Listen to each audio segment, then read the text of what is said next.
This is Planet Money from NPR. In the last couple of months, the price of gold has gone way up. It hit a new high last month, just over $2,400 per troy ounce. Now, gold has had a kind of shiny quality to it for thousands of years, both literally and in the marketplace. It was once used as currency, think gold coins, and even once we went to paper, a lot of currencies around the world were still backed by gold. This was the gold standard.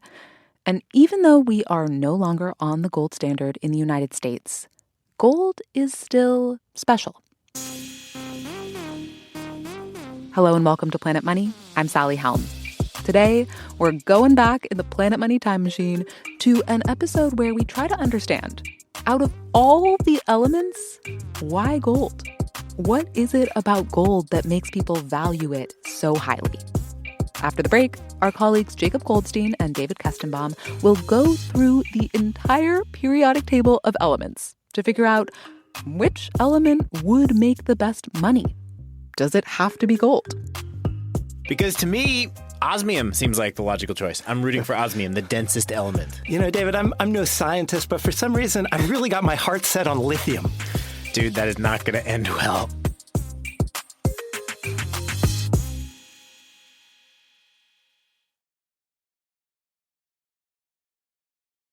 There's this quote that I really love, widely attributed to Warren Buffett. A quote is, "Gold gets dug out of the ground in Africa or someplace, then we melt it down, we dig another hole, we bury it again, and we pay people to stand around guarding it. It has no utility. Anyone watching from Mars would be scratching their head."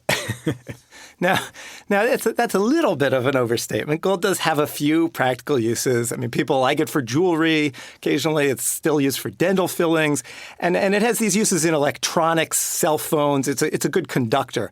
But still, a lot of the gold in the world, it's owned by people who aren't doing anything with it. It's just sitting there. And the question I had, before I was a journalist, I was a physicist, right? The question I had is, why gold? It's just this metal, right? We got 118 elements in the periodic table. It's just an atom. It's got 79 protons. That's what makes it gold. But, you add one more proton, you got mercury. You add one more, you got thallium. Is there really anything that's special about it? Or something so special that it deserves to be the thing that humans have valued for so long? So today we are going to go through the entire periodic table of elements. For those of you who haven't seen a periodic table since 10th grade chemistry class, it looks kind of like a bingo card. It's this grid with a bunch of squares. Each square has an element in it, a type of atom. There's a box for each element that exists, one for hydrogen and carbon, etc. And it's organized into columns. And the elements in each column have some similar properties. And so today we're basically going to play periodic table bingo. We're going to take the whole table and just try and start crossing stuff off. You're welcome to play along at home. Go print out your periodic table and take out a big red pen or something. So we printed out our own copies and we went to visit Sanat Kumar. He is chair of chemical engineering at Columbia University. And the first thing you notice about him are his glasses. Pink on the top, regular 1950s style plastic frames, plastic lenses. These are dynamite glasses. He bought them in Soho, and he looks like $1 million in them. He's like the hippest chemistry professor who I've ever seen. So Sanat is perfect for this because he has a chemist perspective, but he also comes from a place where gold really does have this special status. His grandfather, who lived in the south of India, was fairly well off, had a big house, a big family, and he owned a lot of gold. Growing up, my grandfather had a goldsmith who would work in the back of the house. There were two of them. And they had this little bowl in which there was husk, and they would put a little bit of coal in the middle, and there was nice little crucibles. They would melt coal and pour it.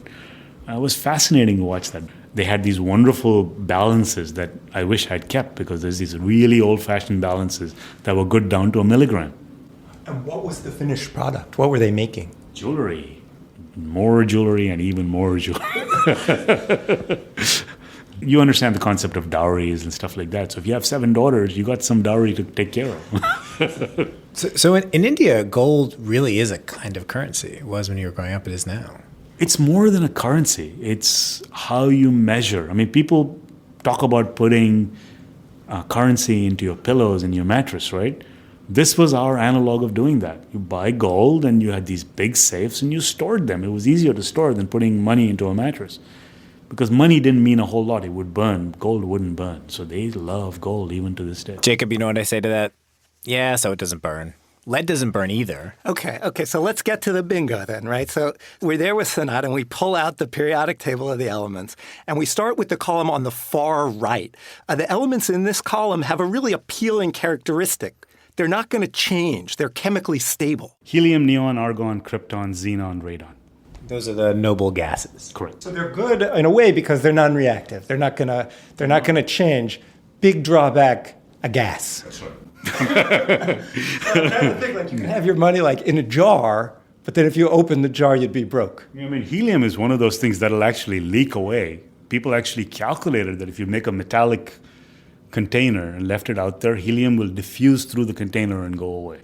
Because the atom's so small. It's so small and it's got very special quantum properties. For some reason, it just like is able to rush through metal. So you couldn't even leave it sealed in a container. I mean, that's just bad news all the way around, right? So I'm feeling like super safe about my helium money. No, don't worry about it. I got it sealed in a metal box with no quantum mechanics. Now it means I'm broke. Basically, yeah. All right, so if you are playing at home, you can cross out the rightmost column, helium, down through radon. Okay, so rightmost column, gone. Now let's jump over to the leftmost column. It's called Group 1A. Hydrogen is on top. That's a gas. We can cross that out right away. Below that is my pick, lithium and sodium. I don't know how many of you have played with sodium, for example. It's extremely flammable. That would be bad for a currency. That would be very bad. As you go down the table, it becomes more metallic, but they still are very reactive. So you can start ruling out Group 1A, for example, as being the most reactive. And why don't we want a currency to be reactive? Obviously, exploding is bad. Well, lithium is, for example, known very well. You have lithium-ion batteries, and if you expose lithium to air, it will cause a huge fire that can burn through concrete walls. So I had a colleague of mine who works on new batteries, and he had a lithium leak, and it burnt its way through 3 feet of concrete wall. So that created a few problems. I don't think you want your currency to be sort of doing that in your pocket. All right, so I'll give up on my dream of a lithium standard. But when Sanat says reactive, he doesn't always mean it's going to blow up or make a hole in a concrete wall. Sometimes it'll just kind of corrode. And that's one nice thing about gold is that it stays gold. I mean, you'd think you got gold coins sitting on the bottom of the ocean, they're going to corrode or get all messed up. But you can find them hundreds of years later, brush them off, and they're unchanged. Nice, shiny gold after centuries on the ocean floor. And it turns out this is a pretty rare quality of elements on the periodic table. So Sanat really gets some momentum going now. He starts crossing off a lot of stuff because it turns out that most of the elements on the periodic table are pretty reactive. They like to bond with each other or, some kind of chemical reaction happens when they're around each other. So Sanat crosses out the left-hand column and the next one and the next one and 5 more columns on the right. I ask him then about these 2 weird rows at the bottom. They're always kind of broken out separately from the main table. And the elements there have some awesome names like promethium, einsteinium, kestenbaumium. You wish. All right, there's no kestenbaumium. Nice try, though. Nice try. You almost got it past me. These are referred to as the lanthanides and actinides. And many of them, for example, the actinides are all radioactive. So these are, again, things that would not make a very good coin because you'd come back a half a second later and it would have half decayed, or you'd come back a year later and 2% of it would be gone or something. Or maybe more than that, but in the process, you'd be dead as well. Okay, all right, you convince me. We can cross those off.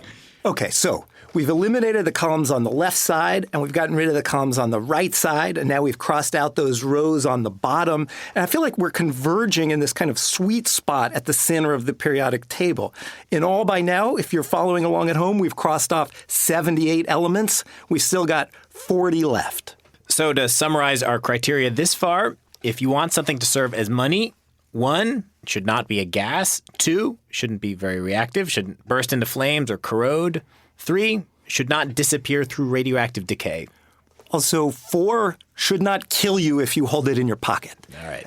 And now Sanat gives us a new requirement, a number 5. You want the thing you pick to be rare. And here again, there's this very elegant way the periodic table is set up that can help us.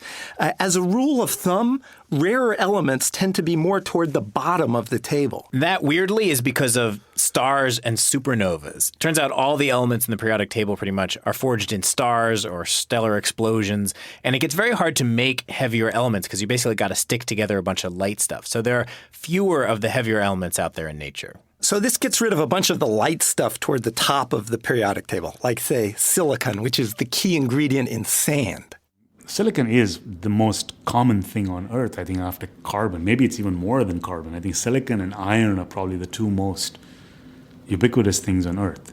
So that makes it have almost no value. I could go to the beach, pick up a bunch of sand, and be as rich as anyone else. Either that or it would be like hyperinflation, right? Like suddenly, wait, I got all this sand. That was not worth anything. Well, I think in the end, that's one reason, but it's also the reactivity that would come back to play. Another element that's too abundant is copper. It sounds promising. We make coins out of it, but there's this great backstory here. Sweden, it turns out, has a lot of copper, and back in the 16 and 1700s, they decided they'd use it as money. But because copper was so abundant, they had to make their coins really big. There's actually one coin worth 10 dalers, whatever that means. It weighed 43 pounds. So I'm going to just knock these set of things out. Titanium, vanadium, chromium, manganese, iron, cobalt, nickel, copper, zinc. Now, we're looking for an element that's rare, but we don't want it to be too rare. And unfortunately, that is why my favorite, osmium, a nice blue gray metal, the densest of all the elements, osmium gets the axe. Osmium is probably one of the rarest things around. Why? I have no clue. It apparently comes in with meteorites. Osmium and iridium are found in meteorite rock. And so you can find them, but they're very, very hard to find and very hard to mine for that reason. So we shed a tear for osmium, and we are down to just 5 elements, the final 5. Why does gold win out? And why do its competitors end up on the monetary scrap heap? Also, David and Jacob try to figure out whether this little gold coin they bought is legit. That's after the break.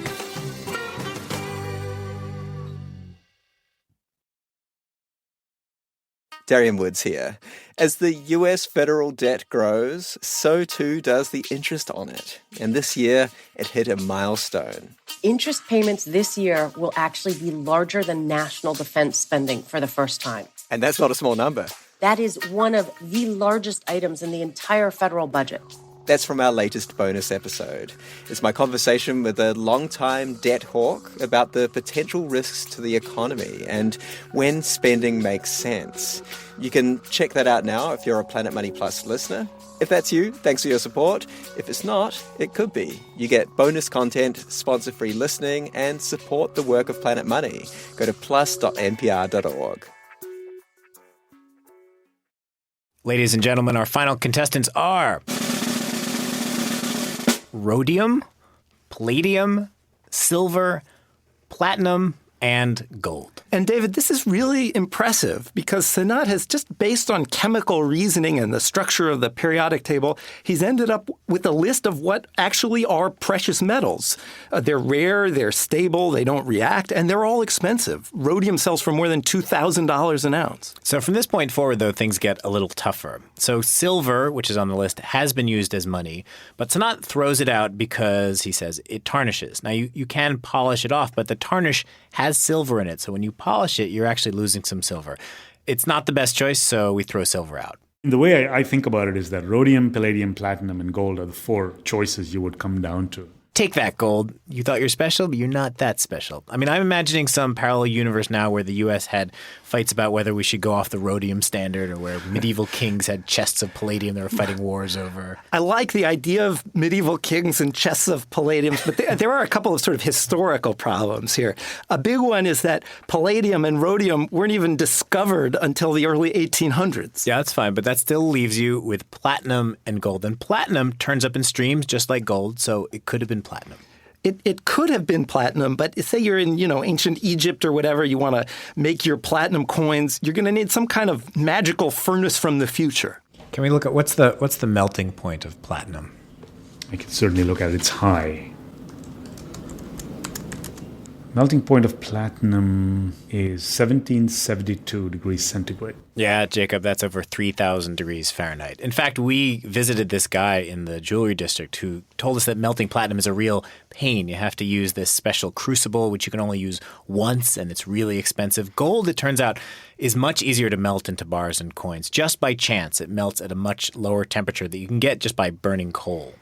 And one other pretty compelling historical argument here for picking gold over platinum. One thing you want for your element that's going to serve as money, you want to be able to test it. So if someone says, hey, trust me, this is money, you want to know you're not getting ripped off. Platinum looks like a lot of other stuff. It's kind of silvery in color, and gold really looks special. It looks like gold. And it turns out gold is something that's actually pretty easy to test. This is something we went and saw with our own eyes.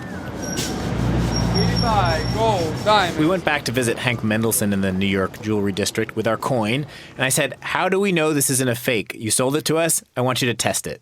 And he did this really simple test. He took out a black stone and some sort of pumice. This is what we do. What you hear there is Hank taking our coin and scraping the edge against the stone, and it leaves this gold smudge, and then he goes fishing around in his desk drawer. You have this drawer in your desk, and you're kind of rummaging around, and there's all these bottles with clear liquid. What are all these different liquids in the bottles? It's some form of acid. So here, this is 22 carats. So let's see what happens here. So what he's got is this little bottle. It's a particular strength of acid that he can use to test to see if the gold has a purity of 22 carats. And he puts a drop of it on the stone where he scratched our coin, and the smudge stays there. So that means our coin is 22 carat. But then he picks up this gold pendant, which he says is 14 carats, so it's less pure. And he does the same test. He scratches it, and there's a smudge, and he puts the acid on it. But the result is really different this time. It just turns and... Oh, wow, it totally just vanished. So, yeah, so it's so I do a scratch test on every piece of gold we buy to make sure that it's gold.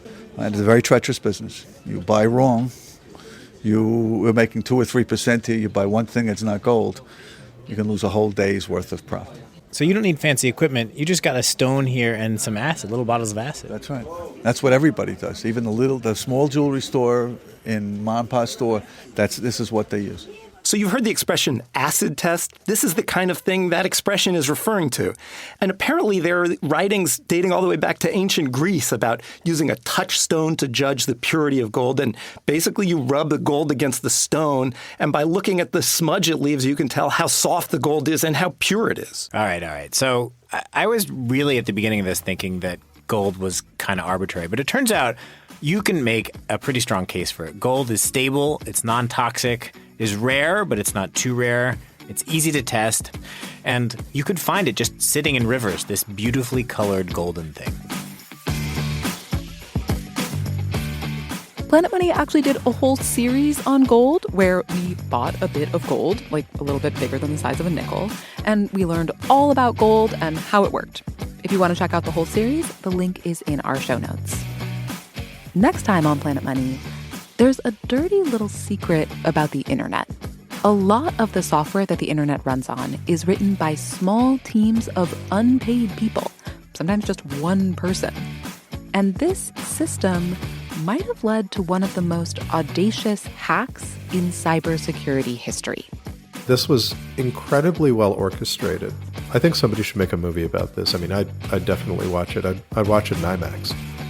We dive into the story of how the XZ hack went down and what that tells us about the strange economics of how most modern software gets made. Our rerun today was produced and fact-checked by Willa Rubin. It was edited by Keith Romer. Alex Goldmark is our executive producer. I'm Sally Helm. This is NPR. Thanks for listening.